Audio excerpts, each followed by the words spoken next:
Paris, et le pape Atoumane Kar et Fatimata Mokhtar Mbow, tous deux membres du Conseil économique, social et environnemental. La famille du transporteur Lobat Fall a aussi reçu les condoléances du président Macky Sall. Aboubakry Kane. Après-midi de présentation de condoléances pour le chef de l'État, au quartier Koloban-Lansar, dans la commune de Pikine Nord, le président de la République, accompagné de la première dame et d'une forte délégation, est venu présenter ses condoléances et celles de la nation à la vice-consul générale du Sénégal à Paris. Madame Awa Diop Mbaké, épouse de Serigne Modou Khaban ibn Serigne Falilou, a perdu son père El Hadj Mouhamadou Beydi Diop. Des moments de compassion avec toute la famille, devant laquelle le chef de l'État a réaffirmé sa considération pour Madame Awa Diop Mbaké. La démarche de solidarité de la diaspora française fortement représentée a également été saluée par le président Macky Sall.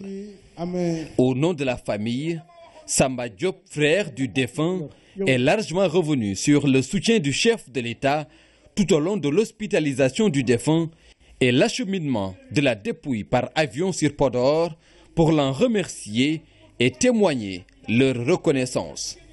Des prières ont par la suite été formulées pour le repos de l'âme du défunt et pour une paix durable au Sénégal. Après la commune nord, cap sur Pikine-Ouest, à Khourounar, le chef de l'État et sa délégation sont venus partager la douleur d'un membre du Conseil économique, social et environnemental. Ce, suite au rappel à Dieu de Gagne Siri Ndiaye, sœur de Fatimata Mokhtar. Pape Nourou Ndiaye a exprimé la fierté de toute sa famille de recevoir les condoléances de la plus haute institution du pays. Un déplacement que le chef de l'État justifie par le fidèle compagnonnage de Fatimata Mokhtar Mbow, laquelle a sollicité auprès de l'imam des prières pour le président de la République dans sa volonté d'améliorer le quotidien des Sénégalais. Toujours dans le même quartier, le chef de l'État s'est rendu au domicile du célèbre transporteur El Hadj Lobat Fall, qui a perdu deux de ses enfants, Thierno Birahim et Fatimata Lobat Fall. Devant sa famille, dont une délégation venue de Tchoubalel, le président Macky Sall a salué le rôle joué par Lobat Fall dans le développement du transport, aussi bien à Dakar que dans le Fouta. Par la voix d'El Hadj Mansour Mbaye, le transporteur s'est réjoui de la présence du chef de l'État qui vient consolider et raffermir leurs liens d'amitié. Ici également, des prières ont été dites à l'endroit des disparus et pour la réalisation de l'ambition du président Macky Sall pour le Sénégal. Mais avant Pikine, la démarche de foi du chef de l'État avait débuté par Malika. Ici, le président Macky Sall, la première dame et des membres du gouvernement sont venus présenter leurs condoléances à Pape Atoumane Kar, membre du Conseil économique, social et environnemental. Il a perdu sa sœur Adama Kar, elle-même militante de l'Alliance pour la République. En présence de la classe politique locale et des représentants de différentes familles religieuses, le chef de l'État a salué l'engagement de la famille Kar à ses côtés.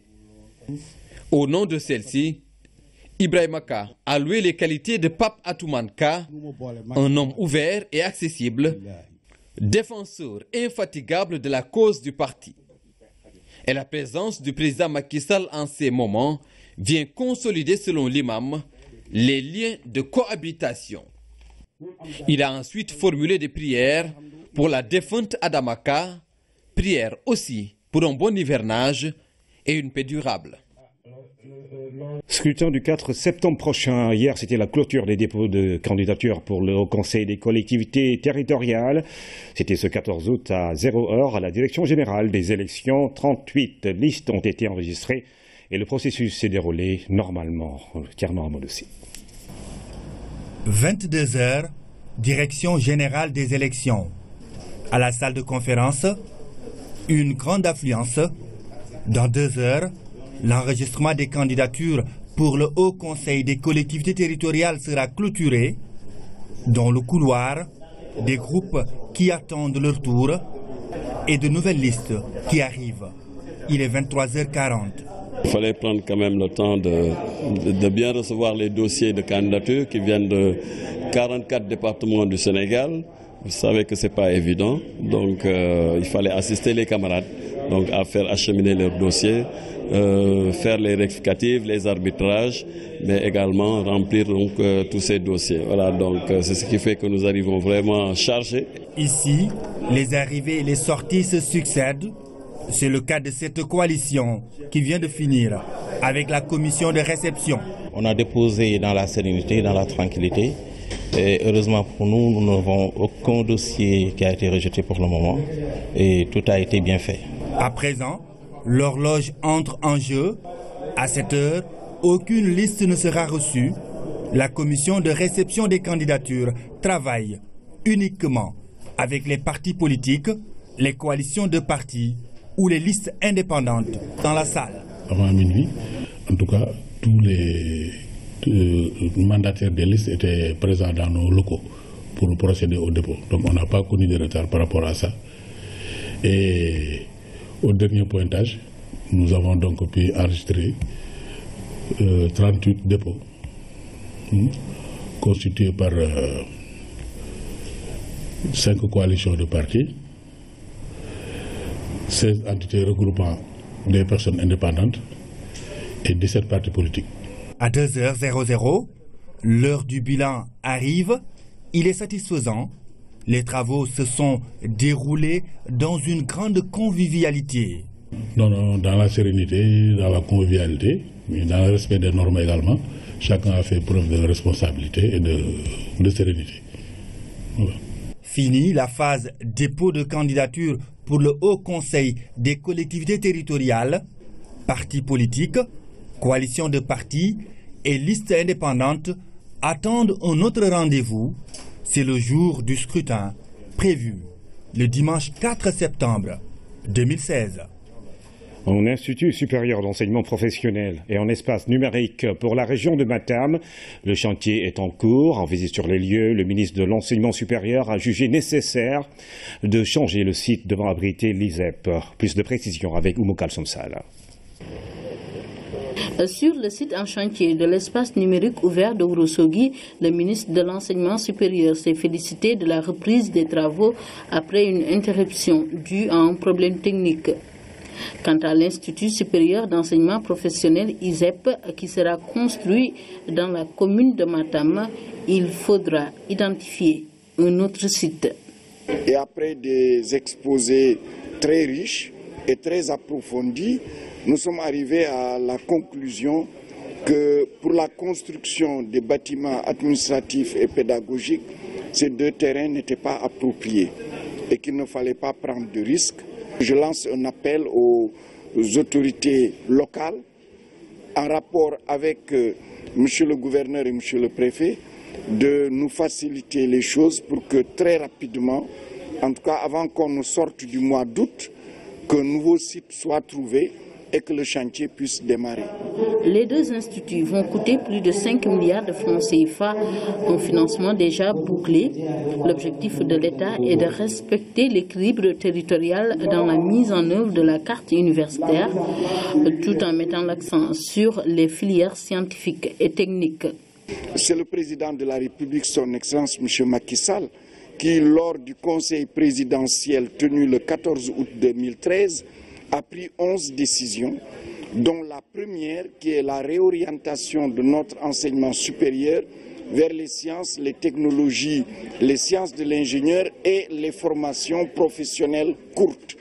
Et c'est en application de cette première décision que le réseau des ISEP a été mis en place. Et c'est un réseau qui forme Bac+2 avec une spécificité, c'est le fait que l'étudiant qui est formé alterne entre les études en classe, les études en travaux pratiques et en atelier et les études en situation de travail. Ce qui fait que quand il termine ses études, il a déjà un métier et il a une expérience. Le profil pédagogique de ces instituts tient compte des spécificités de chaque région, a rappelé le ministre de l'Enseignement supérieur. Pour Matam, les filières liées à l'agriculture, à l'élevage et aux mines seront mises en avant.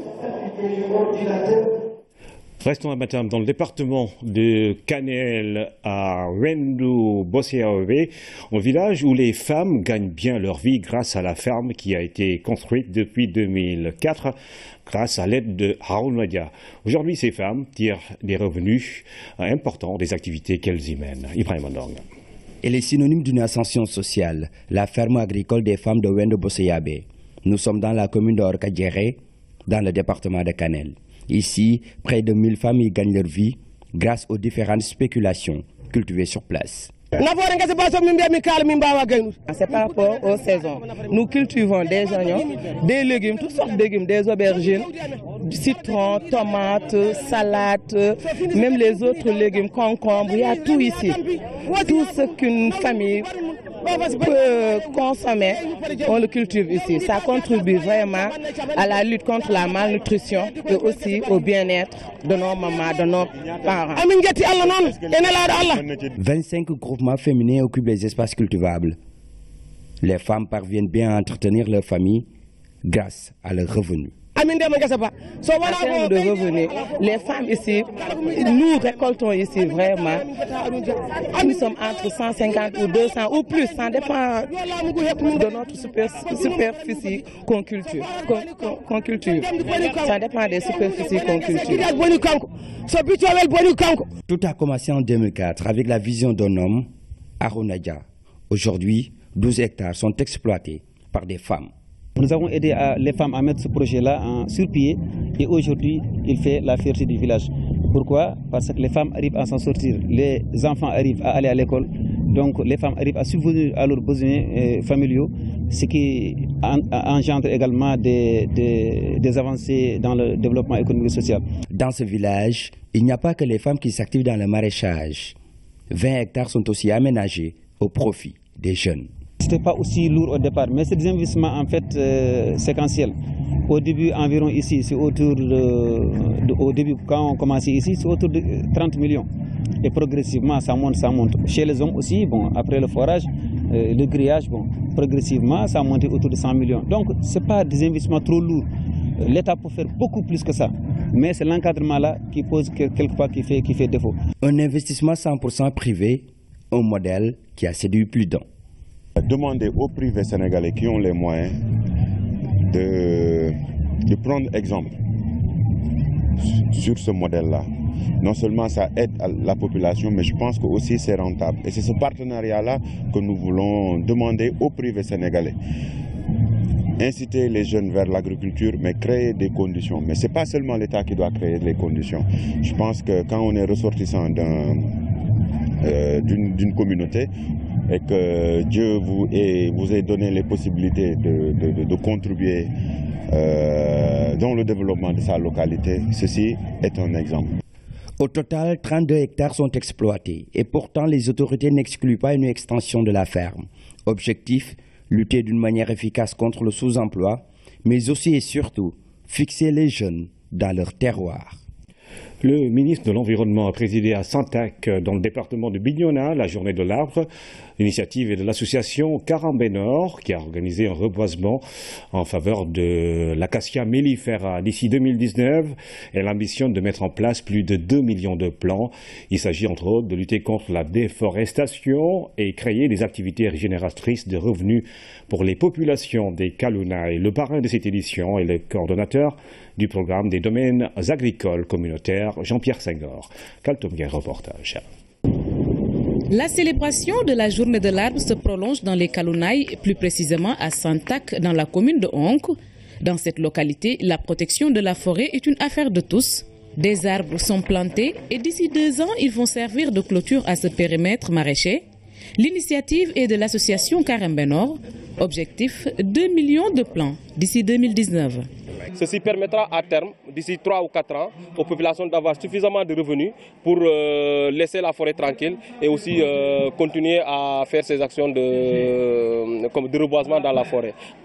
Vous vous inscrivez ainsi dans la dynamique de création d'emplois verts et de gestion durable de nos ressources naturelles enclenchée par l'État du Sénégal. Une bonne réserve forestière du Sénégal se trouve en Casamance, mais elle est menacée par le trafic de bois, la coupe de bois de chauffe et autres. L'organisation de cette journée de reboisement est une solution, mais Karambé Nord est allé plus loin. Elle a mis en place les sentinelles de la nature. Nous avons mis en place des volontaires qu'on a appelés les sentinelles de la nature. Ce sont eux qui sont chargés de faire les reboisements dans les villages et également de faire le suivi en termes de sensibilisation et aussi pour expliquer aux populations les enjeux que nous avons aujourd'hui. Par ailleurs, les actions de sensibilisation et de reboisement que vous envisagez à travers la mise en place de comités villageois de protection de la forêt permettront de veiller sur l'exploitation des ressources naturelles.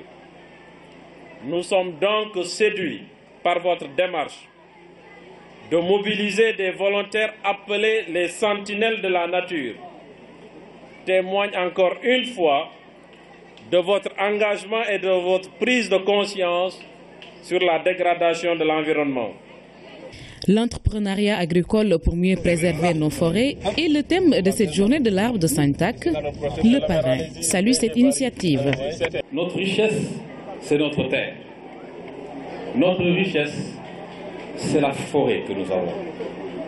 Mais aujourd'hui, les choses ont tellement changé que la jeunesse elle-même est en mal de repère. Il est important donc que des associations comme celle-ci rappellent de temps en temps à la population, à la jeunesse, l'importance de protéger, n'est-ce pas, la richesse principale que constituent nos forêts. Le ministère de l'Environnement, en collaboration avec des structures de protection de la nature telles que Karambé Nord, compte redonner à la forêt casamançaise son lustre d'antan. Et pour ce faire, l'engagement des populations est plus que nécessaire. Et ces dernières l'ont compris.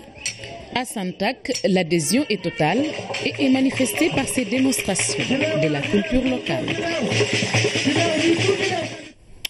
Visite de travail du directeur général de l'ONAS dans la région de Diourbel. Alioune Badara Diop est allé constater l'état d'évolution des travaux d'installation d'équipements de gestion des eaux usées. Claire Diop. Après Kaolack, la visite du directeur général de l'ONAS s'est poursuivie jusqu'à Diourbel. Sur place, l'activité n'a pas été de tout repos. Devant l'autorité, un tableau peu reluisant est peint le quartier Ngolomite, un point critique où se déferlent les eaux de pluie des localités environnantes et qui envahissent les maisons. Une situation difficile pour les habitants qui vivent ce calvaire depuis plus de 10 ans. Cela est dû à la défectuosité d'un canal. C'est le canal qui drainait la totalité des eaux de Ngolombit en passant par Roukhoubousséou vers la zone de captage. Mais il se trouve qu'au niveau de la zone de captage, eh bien, l'évacuation des eaux ne se fait plus normalement. Il y a donc un retour d'eau au niveau de Ngolombit qui inonde le quartier. La mairie avait sollicité l'ONAS pour entreprendre des aménagements, notamment pour le drainage des eaux de pluie des points dites d'inondation, encore appelés points bas. Une réponse positive a été apportée. Les travaux démarrent. L'entrepreneur SBTP est là, en compagnie quand même de l'ONAS, quand même pour démarrer, si vous voulez, les travaux. Qui depuis plus de 10 ans, 15 ans, vraiment la population a des problèmes quand même avec les inondations. Mais enfin, ils sont arrivés. À Touba, c'est une forte pluie qui a accueilli la délégation. Ici, les dispositifs mis en place pour le drainage correct des eaux de pluie ont été visités et le directeur général de rassurer les populations. Les 3 stations que nous avons à Touba, toutes les 3 stations sont fonctionnelles. À Touba, il y a un dispositif de pompage d'une capacité totale qui dépasse les 10 000 m3 par heure. Chaque station, le dispositif est en place. Le personnel aussi d'exploitation est sur place. De même que aussi un dispositif de groupe électrogène est installé dans chacune de ces stations. Le cas du station d'épuration de Kadou Baroudi a aussi retenu les attentions. À ce niveau également, les travaux sont en cours.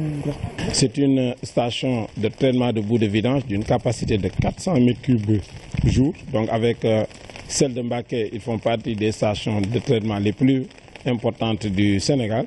Du personnel est recruté pour assurer le bon fonctionnement des ouvrages.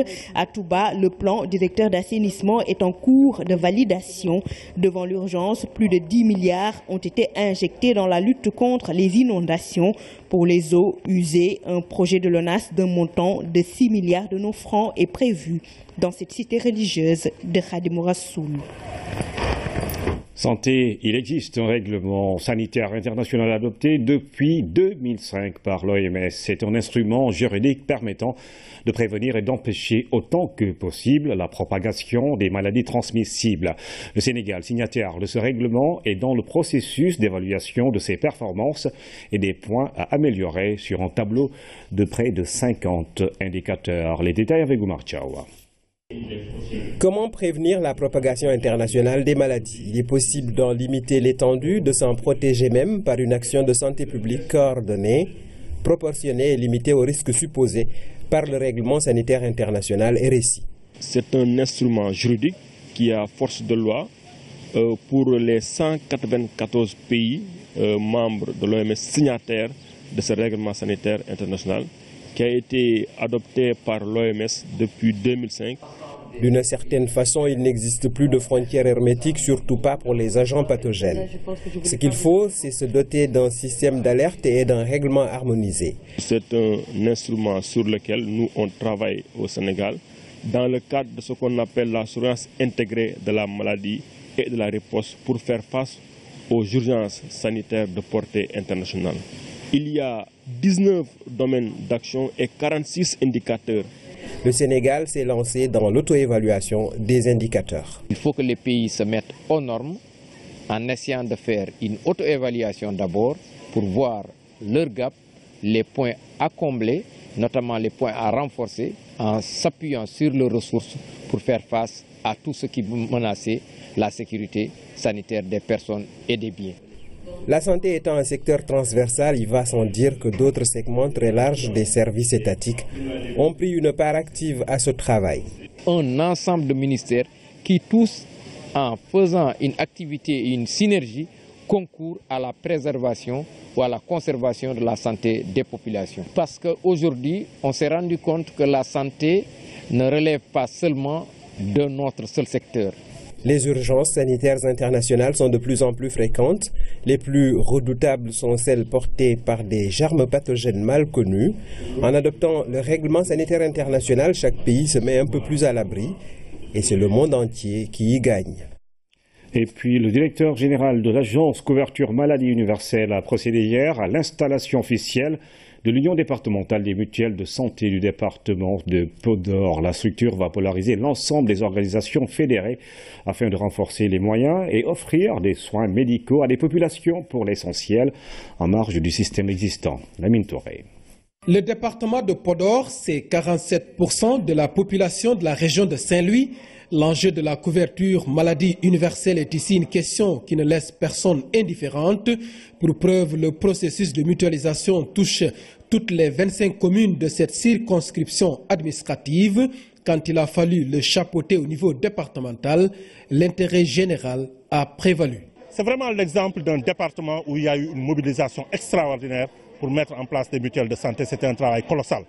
Et il nous appartenait de venir ici et de témoigner de notre admiration pour le travail important qui a été fait. Cette union qui fédère 25 mutuelles a un grand défi à relever. Et tu sais, en dehors de l'appui au niveau des mutuelles de santé, mais essayer d'appuyer les mutuelles à obtenir les subventions venant de l'État. En venant installer officiellement l'Union départementale des mutuelles de santé de Podor, les autorités ont beaucoup insisté sur le rôle que l'organisation doit jouer auprès des bénéficiaires. L'Union départementale, c'est un niveau extrêmement important dans l'organisation des mutuelles de santé. Parce que chaque bénéficiaire de mutuelle doit cotiser 3 500 francs et l'État, pour chaque cotisation, apporte une subvention de 3 500. Mais les 3 500 francs de cotisation de chaque bénéficiaire sont gérés par la mutuelle de santé de base au niveau de la commune, qui contracte avec les postes de santé et le centre de santé. Donc la mutuelle de santé, avec ses 3 500 francs, multipliés par le nombre de bénéficiaires, paye pour les personnes qui sont malades au niveau des postes et centres de santé et couvre les 80%. Mais quand la personne est référée à l'hôpital, ici à l'hôpital de Ndioum ou à l'hôpital de Saint-Louis ou dans un autre hôpital, c'est l'union départementale qui prend le relais avec la subvention de 3 500 que l'État lui apporte. Dans cette dynamique, les collectivités locales sont appelées à accompagner cette initiative. Elle est bien définie dans l'acte 3 de la décentralisation du côté de l'administration territoriale.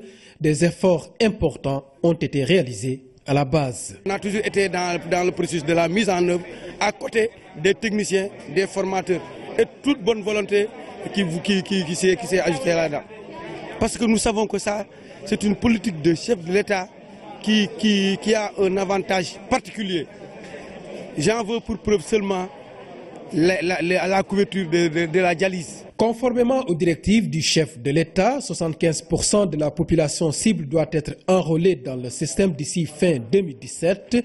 Pour le moment, l'objectif est parfaitement réalisable. Maintenant, les 45 départements sont entrés dans la danse, pour ainsi dire.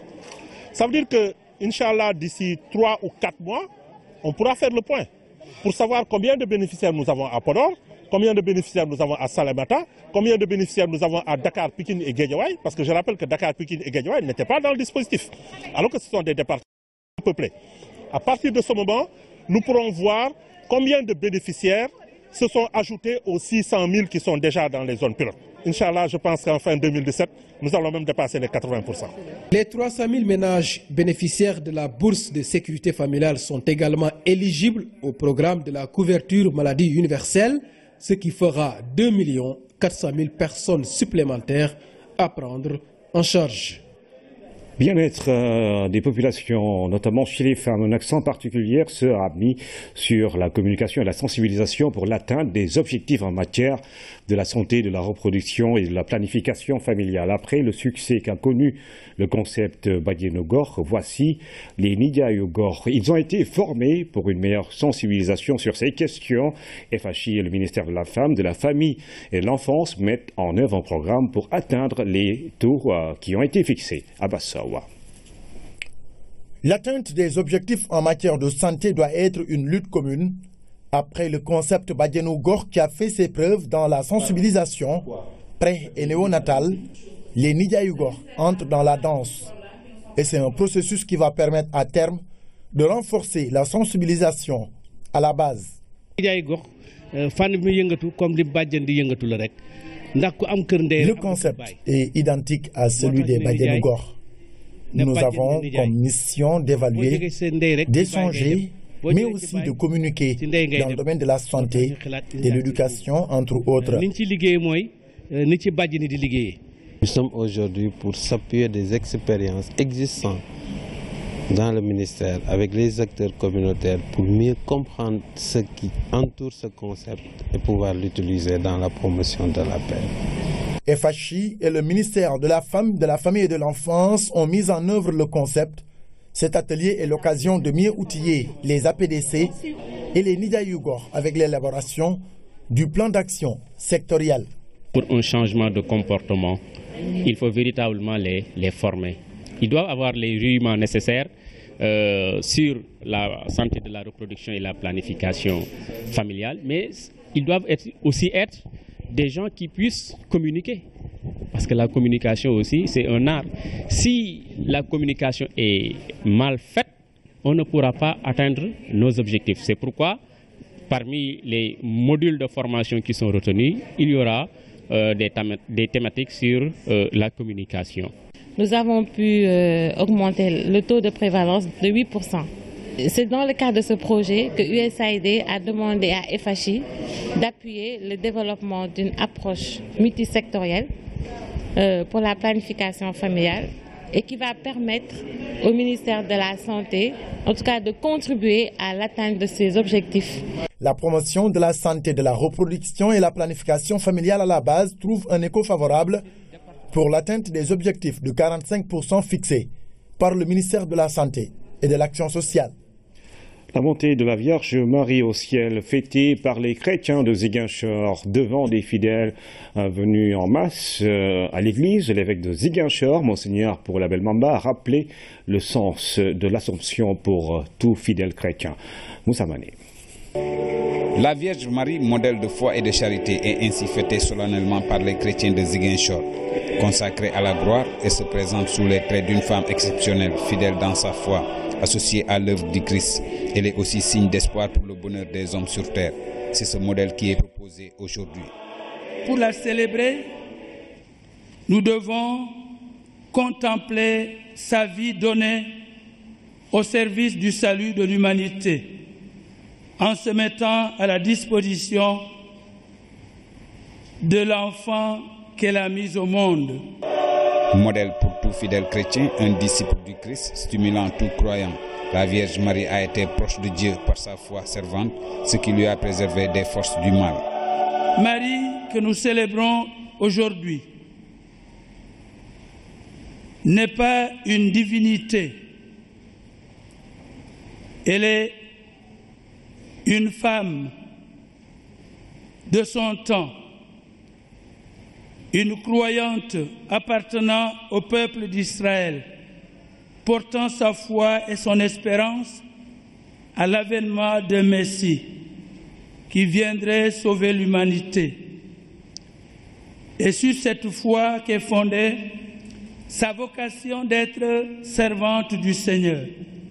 Cette fête pour moi et tous les frères et sœurs chrétiens représente une grande fête puisque c'est l'Assomption, c'est-à-dire la montée de la Vierge Marie au ciel.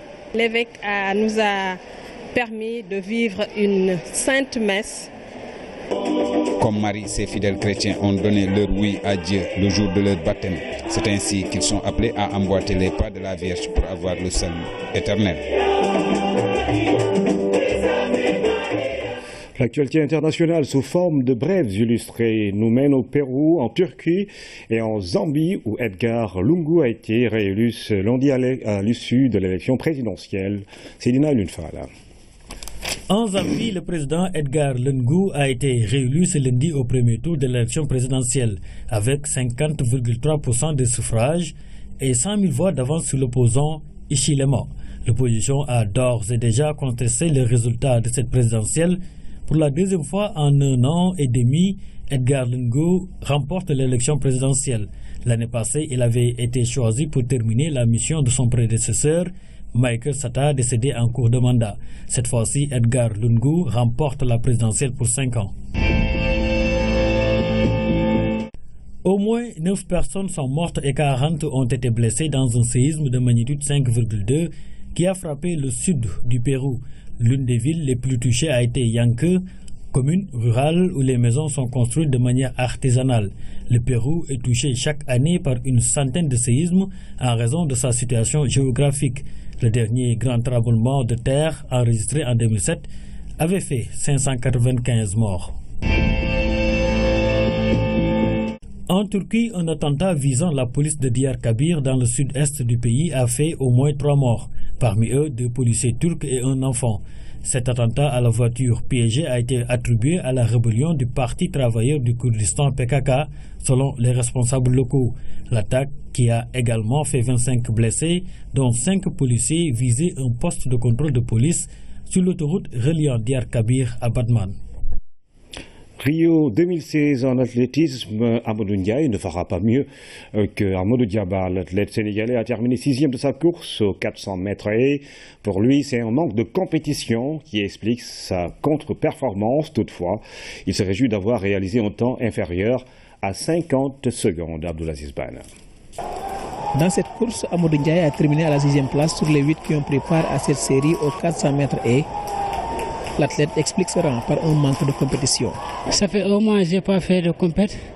Là, c'était un peu stressé au départ, mais ça va quand même. J'ai fait tout ce que je pouvais. Je finissais fort, mais là, je pensais que c'est un manque de compétition. Pas de record battu pour l'athlète sénégalais, mais Amadou Ndiaye est satisfait d'avoir couru en deçà des 50 secondes. On ne peut pas venir court battre son propre record.